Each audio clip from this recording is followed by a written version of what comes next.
여기 귤이 있다고 생각하지 말고 여기에 귤이 없다는 걸 잊어먹으면 돼. 여기서 베이스를 느껴야 돼요.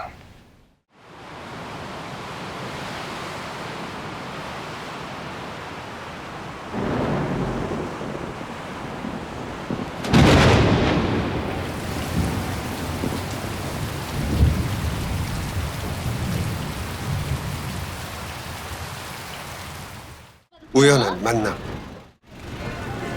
네, 두구두구두구두구두구. 그럼 작가야? 아직 정식 작가는 아니고. 어릴 적 동네 친구였던 혜민은 종수와 술잔을 기울이며 한 가지 부탁을 합니다. 내가 키우는 고양이 한 마리가 있는데 내가 아프리카로 여행 가는 동안 네가 밥 좀 줄 수 있어? 혜미의 집에 초대받은 종수는 그녀와 사랑을 나누게 되고 그 후 그녀의 집에 드나들며 고양이를 돌봐주기 시작합니다.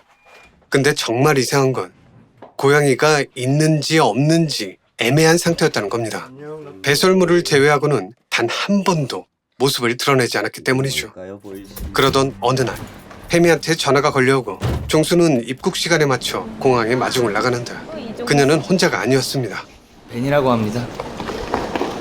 벤. 응? 낯선 남자와 함께 귀국을 한 거죠. 종수 씨가 소설을 쓰신다니까 나도 언제 종수 씨하고 얘기 좀 하고 싶네요. 이후 종수는 얼떨결에 벤의 집에 초대를 받아 혜미와 함께 방문하게 되고 그의 친구들 모임에 합석하게 되는 등 생각지도 못하게 계속 벤과 엮이게 됩니다. 학교는 마쳤고? 예. 근데 아직 취직 못했어? 대학 졸업 후 아직 자리를 잡지도 못했고 아버지는 재판 중이고 자신의 처지와 비교되는 벤의 삶을 보며 종수는 왠지 모르게 의기소침해지는데 어떻게 하면 젊은 나이에 저렇게 살 수 있지? 그러던 어느 날 벤과 혜미가 종수를 찾아옵니다. 그리고 종수는 벤에게 이상한 얘기를 듣게 되죠. 난 가끔 비닐하우스를 태워요. 그러면 여기서 베이스가 느껴져요. 더 이상한 건 그날 이후 혜미가 연기처럼 사라졌다는 겁니다. 나도 걔 연락이 안 돼요. 혜미는 그냥 연기처럼 사라졌어요.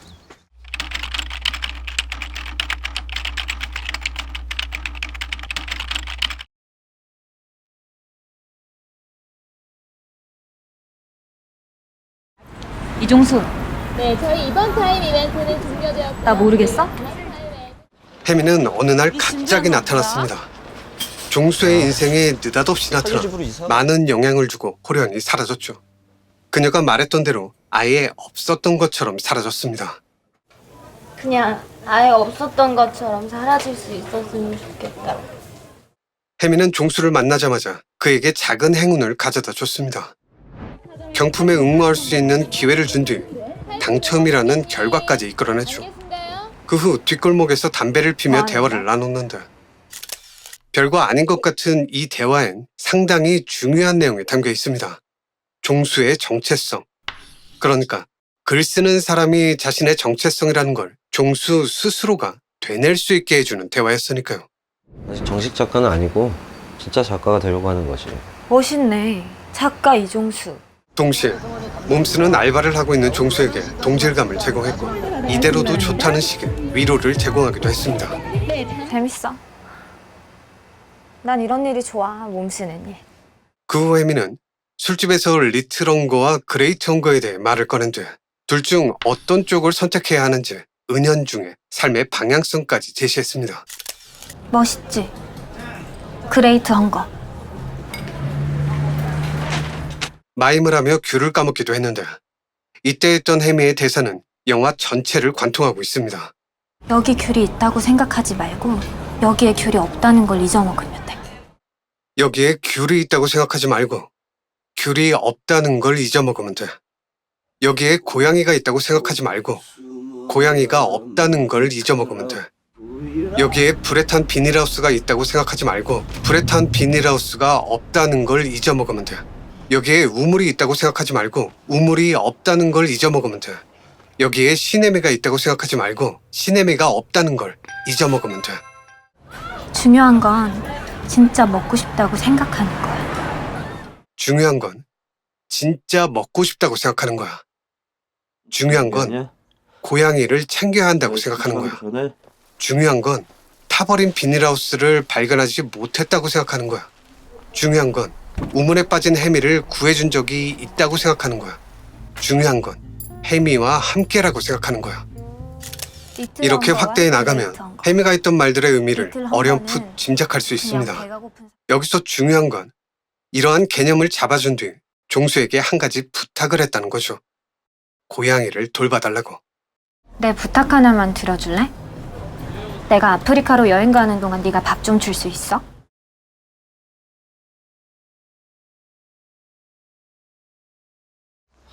혜미는 고양이를 돌봐달라며 종수를 자신의 영역 안으로 끌어들였습니다.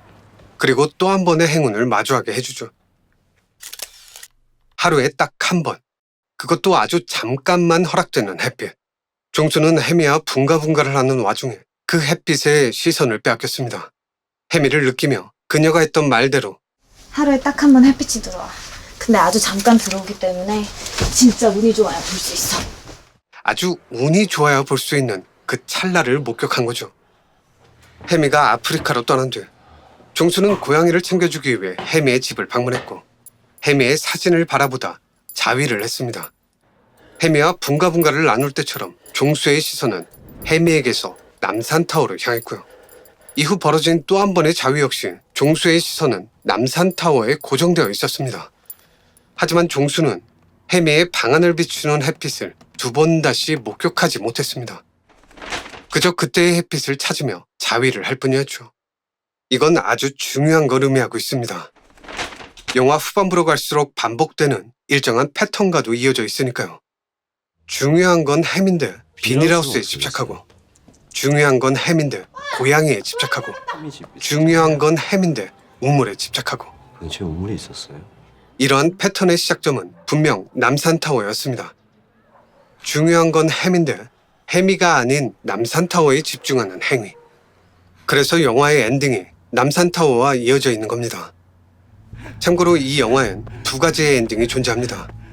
혜미의 방 안에서 끝나는 엔딩과 종수가 벤을 죽이는 엔딩. 이에 대한 이야기는 뒤에 하기로 하고, 혜미의 방 안에서 끝나는 엔딩을 보면 종수는 더 이상 남산타워를 바라보지 않았습니다.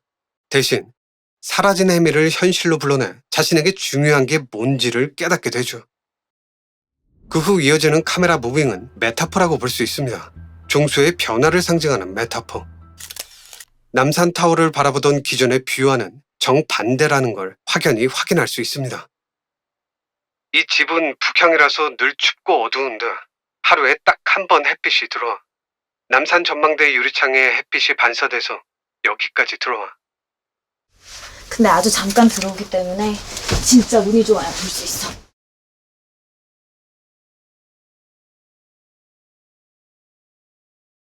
앞서 말했던 대로 혜미는 고양이를 돌봐달라는 부탁을 했습니다.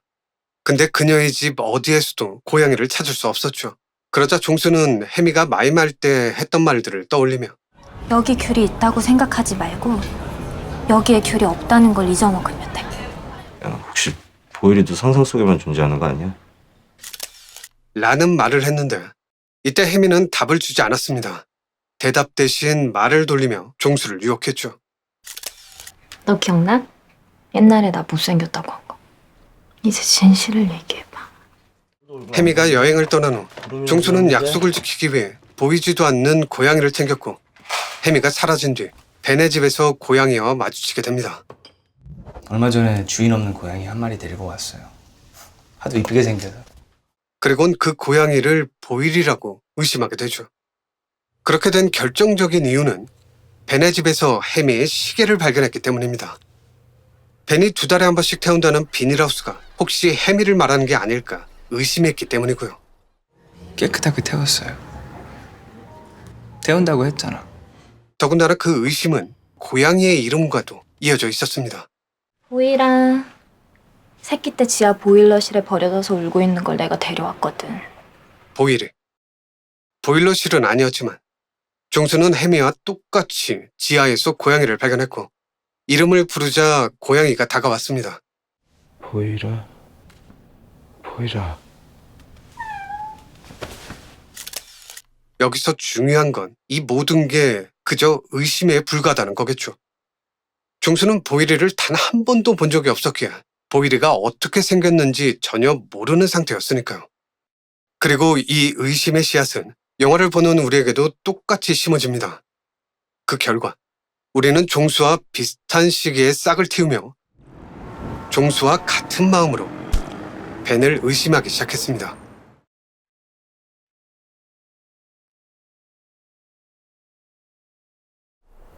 난 가끔 비닐하우스를 태워요. 벤은 종수에게 비닐하우스를 태우는 취미가 있다고 고백했습니다.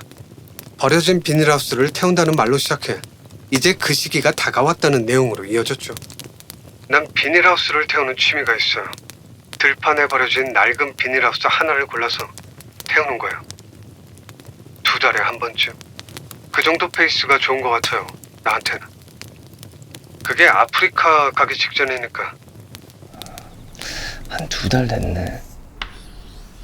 이제 태울 때가 됐다는 얘기지? 이후 종수는 비닐하우스에 집착하기 시작합니다. 연락이 안 되는 혜미가 신경 쓰이긴 했지만, 그래서 혜미를 찾아다니긴 했지만, 동시에 이상하리만큼 비닐하우스에 집착하기도 했습니다. 근처의 비닐하우스들을 샅샅이 뒤지며 벤이 태웠을지도 모를 비닐하우스를 찾아 헤맸습니다. 벤의 말이 진짜인지 가짜인지도 모르는 상태로 말이죠. 이건 마치 혜미와 붕가붕가할 때와 비슷한 상황입니다. 허리 아래로는 혜미를 느끼고 시선은 햇빛에 빼앗겼던 이 장면 말입니다. 그러다 종수는 비닐하우스에 직접 불을 붙이는 어처구니 없는 상황까지 내몰리게 됩니다. 혜미를 찾고 싶었던 건지, 벤이 비닐하우스를 태웠는지가 궁금했던 건지, 종수는 결국 벤을 찾아가는데 이때도 우리는 한 가지 재밌는 걸 발견할 수 있습니다. 벤에게 내뱉었던 첫 질문이 혜미에 대해서가 아니라 비닐하우스였다는 거죠. 그러자 벤은 계획대로 비닐하우스를 태웠다며 이렇게 말했고, 그걸 아직 기억하고 있구나. 물론 태웠죠. 혜미에 대해 묻는 질문엔 이렇게 답했습니다. 혜미는 그냥 연기처럼 사라졌어요. 앞서 말했던 의심의 씨앗이 첫 싹을 틔우는 게 바로 이 지점입니다. 종수도 뭔가 이상한 낌새를 느끼게 되고, 영화를 보는 우리도 벤이 말했던 비닐하우스가 비닐하우스가 아니라 이 여자처럼 뉴페이스를 상징하는 게 아닐까. 그러니까 비닐하우스는 벤이 말했던 대로 재물은 말하자면 그냥 메타포야. 메타포가 아닐까라는 의심이 시작되는 지점이라는 거죠. 그래서 이 이후로 비닐하우스란 존재는 종수의 머릿속에서 완전히 사라지게 되고 집착의 대상이 비닐하우스에서 우물로 바뀌게 됩니다.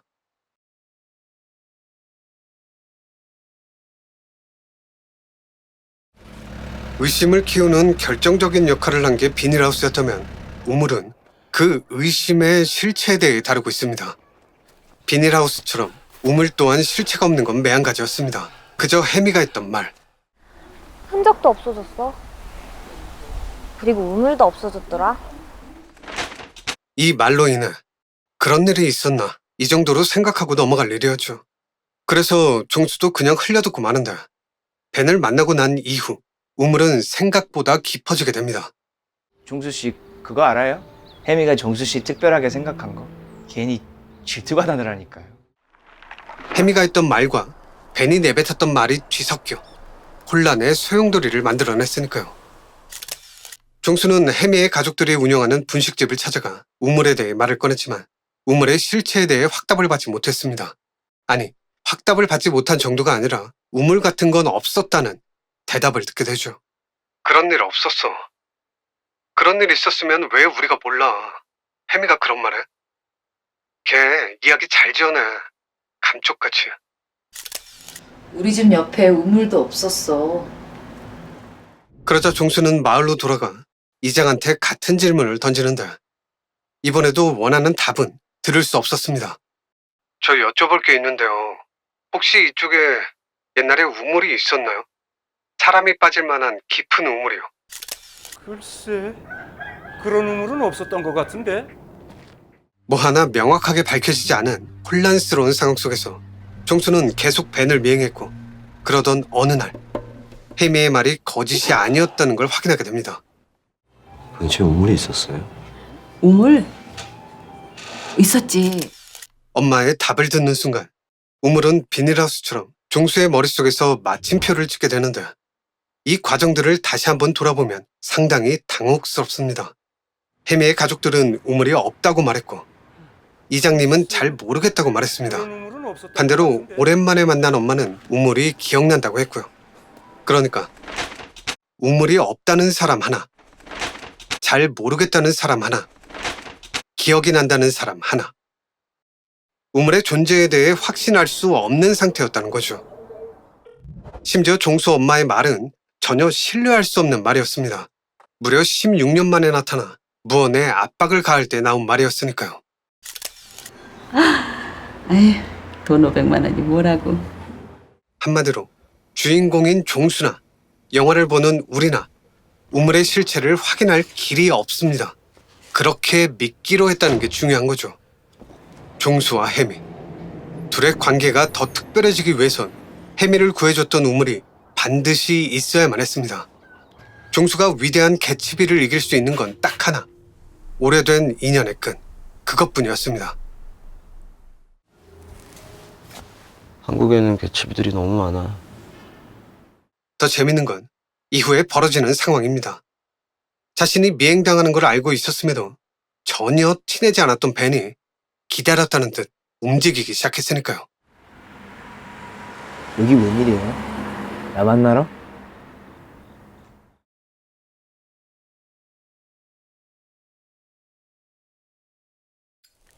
앞서 말했던 대로 태워지기. 벤은 비닐하우스를 태우는 게 취미라고 말했습니다.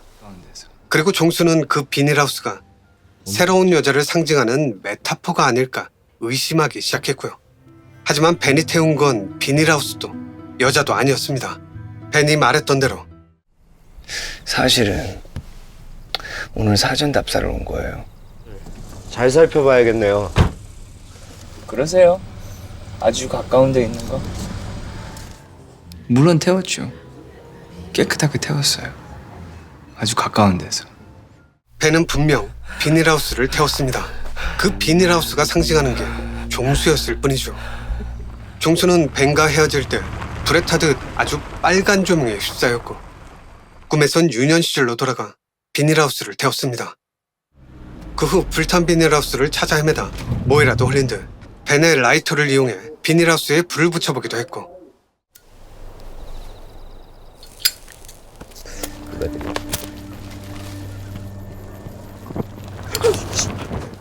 벤을 미행하다 불에 탄 그림을 마주하기도 했습니다. 근데 벤은 왜 그랬던 걸까요? 종수에게 불을 가져다 준 이유가 뭘까요? 자신이 미행당한다는 걸 알고 있음에도 종수를 저수지로 이끌었던 목적이 뭘까요? 마치 거대한 우물을 상징하는 듯한 이 저수지 말입니다. 기억나지 않는 과거지만 그때처럼 이번에도 혜미를 우물에서 구해내야 한다는 이 상황을 왜 만들었냐는 거죠. 더 나아가 벤은 혜미의 대역까지 등장시키며 기꺼이 의심받기를 자처했습니다. 벤의 친구들이 벤이 데려온 여자를 구경하는 듯한 상황. 그걸 아는지 모르는지 신나게 떠드는 모습. 그러한 모든 것이 지루하다는 듯 하품을 하는 벤과 그를 바라보는 종수. 종수와 눈이 마주치자 전과 똑같이 미소를 지어 보였던 벤의 행동 등등. 이건 마치 데자뷰처럼 기시감이 들게 하는 상황이었습니다. 딱 하나 다른 게 있다면 자리를 박차고 나간 종수를 벤이 붙잡았다는 거겠죠. 이때 벤은 종수에게 이런 말을 했습니다. 비닐하우스를 태운다고 할 때 내뱉었던 말과 거의 비슷합니다. 종수 씨는 너무 진지한 것 같아. 진지하면 재미없어요. 즐겨야지. 여기서 베이스를 느껴야 돼요. 여기서 베이스가 느껴져요. 이건 마치 바톤 터치를 하는 것처럼 느껴집니다. 뼛속까지 울리는 베이스를 이젠 너도 느껴보라면서 말이죠. 네 차례라고. 뼛속에서부터 그게 좀 울려줘야 뼛속까지 울리는 베이스. 그게 살아있는 거지. 종수 씨, 여기 비닐하우스 참 많네요.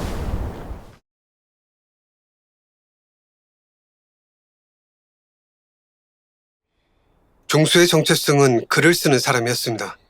하지만 그는 영화 후반부까지 제대로 된 글 한 번 쓰지 못했습니다. 문예 창작과를 나왔음에도 먹고 사니즘 때문에 펜을 들 수도 없는 상황이었던 거죠. 그래서 종수는 혜미 앞에서도 아버지의 친구 앞에서도 당당하지 못했습니다. 그저 쭈뼛대며 글을 쓸 거라고 말할 뿐이었죠. 오, 그럼 작가야? 아직 정식 작가는 아니고 어떤 소설을 쓰고 싶은데? 그런 그에게 예의상이 아닌 진짜 질문을 던진 건 벤이 유일했습니다. 어떤 작가를 좋아하는지 물어본 뒤 자신의 이야기를 들려주고 싶다며 관심을 보였으니까요. 이게 진심이었다는 건 이 장면으로 확인할 수 있습니다. 혜미도 사라지고 종수와도 접점이 사라진 상태에서 혼자 윌리엄 포크너의 책을 읽던 이 장면 말입니다. 포크너 소설을 읽으면 내 얘기 같다 싶을 때가 있거든요. 전에 종수 씨가 포크너 좋아한다고 그래서 나도 한번 읽어보고 싶었어요. 물론 이것뿐만이 아닙니다. 메타포에 대한 이야기를 꺼낸 뒤 종수의 길을 살려주려고 했고 친구들 앞에선 종수의 정체성에 대해 확실한 도장을 찍어줬습니다. 종수는 글을 쓰는 사람이라고. 메타포에 대해선 종수 씨에게 물어봐. 안녕하세요. 여기 나의 새로운 친구 이종수 씨. 소설을 쓰죠. 오랜만에 만난 종수에게 이런 질문을 던지기도 했고 소설은 계속 쓰세요? 얼마 뒤엔 그보다 한 발자국 더 들어갔습니다. 어떤 소설을 쓰냐고, 왜 그렇게 혼란스러워하냐고. 종수 씨는 무슨 소설을 쓰세요? 그 후 벤은 종수의 가슴에 손을 올리며 베이스를 느껴야 한다는 조언까지 전했죠. 여기서 베이스를 느껴야 돼요. 그 결과 종수는 그토록 보고 싶어 했던 혜미를 온전히 느끼게 되고 영화 속에서 처음으로 제대로 된 글을 쓰기 시작합니다.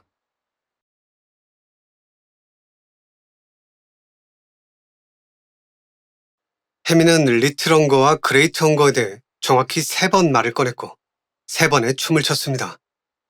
그녀는 헝거에 대해 이렇게 말했습니다. 그거 알아? 아프리카 칼라리 사막에 사는 부시맨. 부시맨들에게는 두 종류의 굶주린 자들이 있대.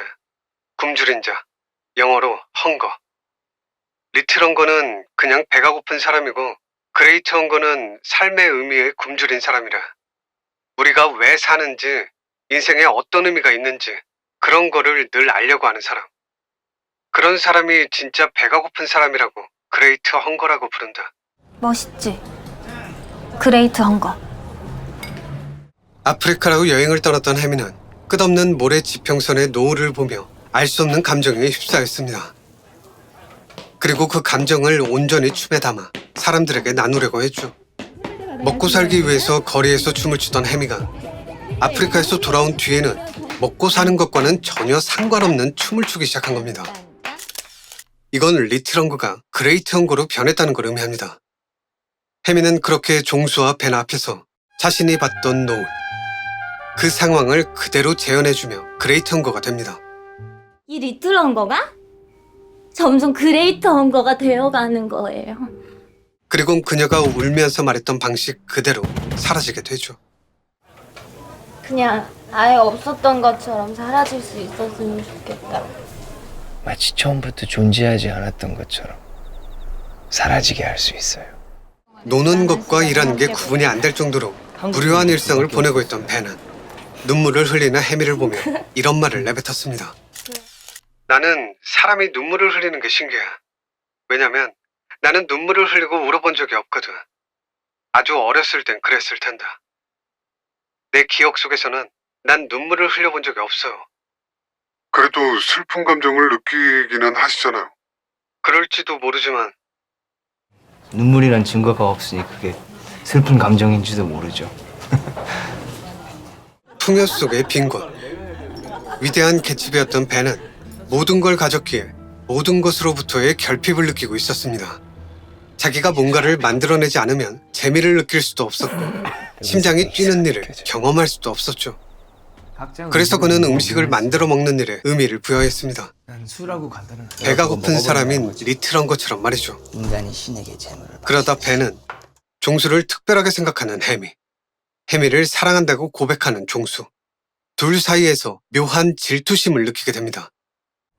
이제 진실을 얘기해봐. 왜 말을 못해? 씨발, 난 혜미를 사랑한다고. 그 말을 듣는데 괜히 질투가 나더라니까요. 이 순간 벤 또한 그레이트 헝거로 진화합니다. 원하는 건 뭐든지 손에 넣을 수 있었던 벤에게 절대로 가질 수 없는 결핍이란 균열이 생겨난 시점이니까요. 그래서 종수를 자극하기 시작한 겁니다. 동질감을 느끼기 위해서, 동질감을 주기 위해서. 종수가 엄마 옷을 태웠다고 말하자 자신은 비닐하우스를 태운다며 받아쳤고, 종수가 좋아하는 작가의 책을 읽었고, 미행당하고 있다는 걸 이용해 마치 큰 우물처럼 보이는 저수지로 종수를 안내했습니다. 네가 찾는 우물이, 혜미가 여기에 있다고 기꺼이 의심받으려 했던 거죠. 그 후 혜미의 대차품까지 소개하며 종수의 의심을 확신으로 바꿔버린 뒤 이젠 네 차례야. 넌 어떻게 할래? 라는 질문이자 소망이자 의지를 건넸습니다. 혜미는 어디 있어요? 혜미하고 같이 보자면서요. 벤은 혜미를 만나러 간 게 아니었습니다. 답을 듣기 위해서였습니다. 뼛속부터 울리는 강한 베이스를 느끼기 위해서, 그동안 태웠던 비닐하우스 그 자체가 되기 위해서, 살아있음을 느끼기 위해 죽어야만 하는 동시존재의 아이러니를 온몸으로 느끼며 벤은 그렇게 해방됩니다. 학교도 졸업하고 지금 잠시 알바 뛰고 있는데 종수 또한 리트런거였습니다. 아버지는 재판 중이고 엄마는 집을 떠난 지 오래고, 소설가가 되겠다는 꿈은 있었지만 생계가 먼저였던 그는 오랜만에 만난 옛 친구 혜미와 술을 마실 때도 돈 걱정을 해야 하는 처지였습니다. 하지만 종수는 혜미 덕분에 한 줄기 빛을 보게 되고 벤 덕분에 마음에 불을 지르게 됩니다. 혜미가 아프리카에서 봤던 광경을 그대로 재현해주던 그날 밤, 혜미를 사랑한다고 고백했던 그날 밤, 벤에게 비닐하우스에 대해 들었던 그날 밤, 종수는 변화하기 시작합니다. 엄마가 떠난 뒤 엄마의 옷을 직접 태워야 했던 아픈 기억은 혜미가 받다던 붉은 노을과 벤이 말해줬던 불타는 비닐하우스에 한 대 뒤엉켜 죄책감에 시달리던 어린 종수에게 미소를 선물해줬습니다. 이건 오랫동안 고통받았던 종수를 향한 위로이자 그레이트 헝거로의 진화, 그 시작점을 의미합니다. 면접을 보던 종수가 자리를 박차고 나올 수 있었던 건 그 때문이었죠. 먹고 사는 것보다 더 중요한 게 있다는 걸 깨닫게 됐으니까요. 그게 알량한 자존심일지라도 말입니다. 이후 종수는 뭐가 뭔지 전혀 알 수 없는 안개 같은 상황 속에서 방황하다 혜미가 까먹었던 귤처럼 혜미를 불러내는 데 성공합니다. 그리곤 드디어 그가 그토록 원하던 글을 써내려가기 시작했죠. 그 후 종수는 혜미가 그랬던 것처럼 옷을 벗어던지고 다시 태어납니다.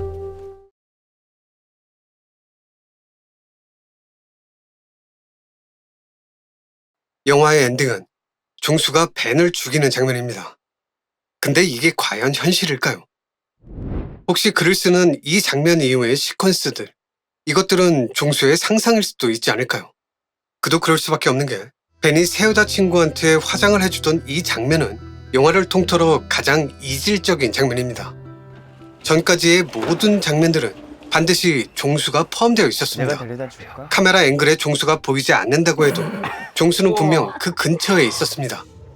모든 장면에 종수가 개입되어 있었다는 소리죠. 근데 이 장면은 종수가 개입되지 않았습니다. 개입할 수조차 없는 벤의 은밀한 사생활이었으니까요. 그래서 이 장면은 종수의 상상처럼 보이기도 합니다. 포크너의 책 표지를 쓸던 벤의 손가락과 벤의 집에서 발견했던 소품들로 만들어진 상상 말입니다.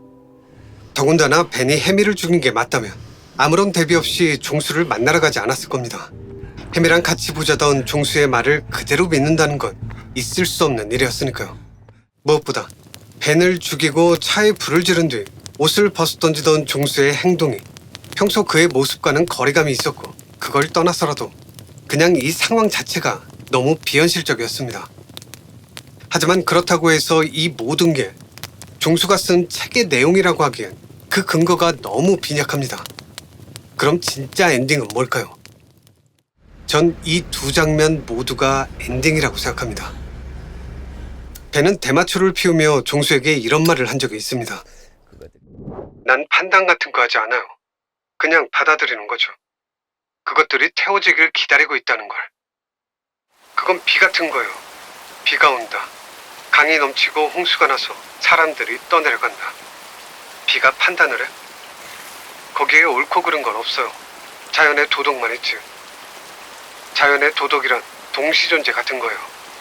난 여기도 있고 저기도 있다. 난 파주에도 있고 반포에도 있다. 서울에도 있고 아프리카에도 있다. 그런 거. 그런 밸런스.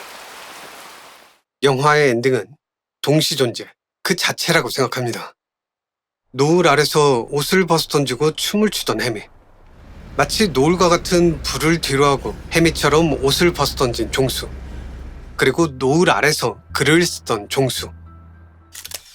엔딩으로 추정되는 이 두 장면은 벤이 했던 말대로 그냥 받아들이면 되는 동시존재였던 겁니다.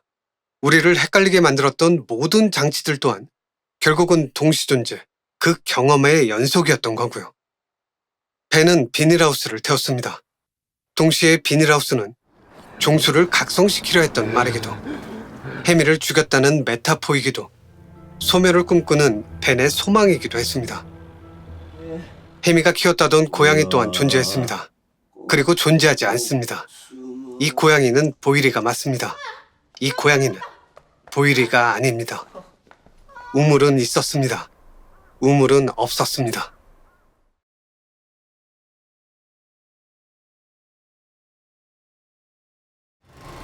해미, 종수, 벤. 이들은 우리의 과거이자 누군가의 오늘이고 또 어떤 이들의 미래입니다. 모든 게 불안정하고 결핍되어 있는 청춘 그 자체죠. 카드비 때문에 가족한테 버림받은 해미. 부모가 있긴 했지만 그 어디에도 의지할 곳이 없던 종수. 모든 걸 다 갖췄지만 내면은 텅 비어있던 벤. 중요한 건 우물이 있고 없고가 아닙니다. 종수가 벤을 죽였는지 벤이 해미를 죽였는지 그게 중요한 게 아닙니다. 해미가 아프리카에서 봤던 노을, 그 노을이 해미의 감정이 종수에게 온전히 전해졌냐이고 그걸 느꼈냐입니다. 영화 속에 나오는 모든 메타포, 그로 인해 만들어진 의심은 동시존재 그 자체였고, 동시존재는 무엇이든 될 수 있다는 가능성을 상징한다고 생각합니다. 현실이야 어찌됐건 누구나 꿈을 꿀 수 있고 그 꿈에 다가설 수 있다는 거죠. 결국은 선택의 문제이기도 하고요. 보이지도 않던 귤을 까먹던 이 장면. 혹시 이게 이상한가요? 이게 왜 이상한 거죠? 귤이 없으니까? 해미의 말대로 귤이 있다고 생각하지 말고 귤이 없다는 걸 잊어버리면 해미는 분명 귤을 까먹고 있습니다. 이걸 꿈으로 바꿔보면 어떨까요? 모두가 다 가능성이 없다고 할 때 때때로 우린 그래도 가능성이 있다고 생각할 때가 있습니다. 똥꼬집을 부릴 때가 있는 거죠. 하지만 결과는 어떤가요?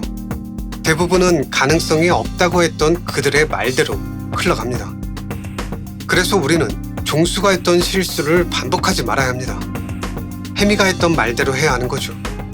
비닐하우스에 집착할 게 아니라, 고양이에 집착할 게 아니라, 우물에 집착할 게 아니라, 해미를 찾고 싶으면 해미한테만 집중하면 되는 겁니다. 내가 원하는 게 있다면 가능성 따위에 집착하지 말고 그냥 목표만 보자는 소리입니다. 가능성이 제로에 가깝더라도 가능성이 없다는 걸 잊어버리면 우리는 분명 그 귤을 먹을 수 있습니다. 그 꿈을 삼킬 수 있습니다. 감독이 말하고자 했던 것도 바로 그게 아닐까요? 하루키의 원작 소설을 보던 이창동 감독은 소설의 주인공보다 나이가 어린 종수라는 인물을 만들어냈고, 거기에 자신을 투영시켜 소설가가 되기 전까지의 과정을, 방황을, 시행착오를 보여주고 싶었던 게 아니었을까요? 그의 청춘과 지금의 청춘들은 시기만 다를 뿐 청춘이라는 여전히 같은 공간을 공유하고 있으니까요. 그러니까 하고 싶은 게 있다면 맘껏 하셔야 합니다. 그냥 저질러 버리세요. 남들 눈치 보지 말고, 상황 탓하지 말고, 이것저것 재지 말고 그 꿈을 집어 삼키란 소리입니다. 영화의 결말이 중요치 않은 것처럼 우리의 인생도 그러하니까요. 눈을 감는 그 순간까지는 과정의 연속일 뿐이고 어떻게 살아갈 것인가 그 고민과 선택의 반복일 뿐입니다. 그게 우리의 인생이죠. 우린 그 어떤 것도 될 수 있습니다. 절대 포기하지 마세요. 저는 이 영화를 이렇게 봤습니다. 여러분은 어떤가요? 리우군의 다락방이었습니다.